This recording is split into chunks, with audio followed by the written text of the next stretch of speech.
Depois que o grupo Estado Islâmico assumiu o atentado em Paris na última sexta-feira, especialistas, em entrevista à Rádio França Internacional, levantam possíveis motivos para a França ter sido o alvo escolhido e como isso pode afetar na crise dos refugiados pelo país.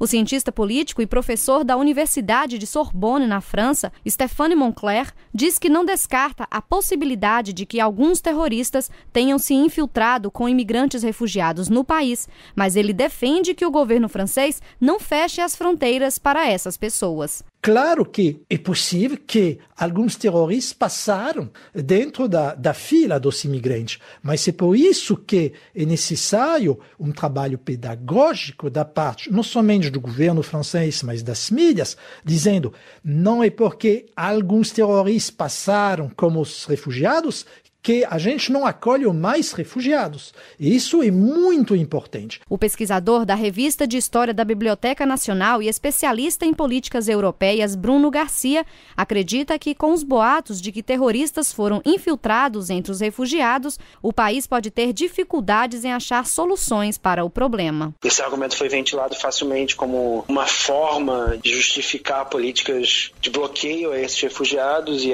já se sabe que com certeza a Europa não tem como lidar com uma onda contínua de refugiados e a promessa de que ela só deve aumentar nos próximos anos. A Europa não pode mais se importar pontualmente ou seletivamente com o que acontece na Síria, com o que acontece no Iraque. Eles vão ter que lidar com isso de alguma maneira. O problema é que ninguém sabe muito bem que solução dá para isso. Bruno Garcia explicou que, apesar de o país não ser o principal inimigo no Estado Islâmico, o grupo terrorista tem motivações para isso, mesmo que injustificáveis. A primeira razão é a participação da França nessa coalizão. A segunda razão é que é muito mais fácil para o Estado Islâmico produzir atentados num país como a França, que se recusa a ceder ao medo pela segurança. No ano passado, os franceses saíram às ruas com a placa dizendo nós não temos medo. E a terceira razão diz respeito à representação da França de um certo ponto de vista do universalismo ocidental por todo o legado da Revolução Francesa e a mensagem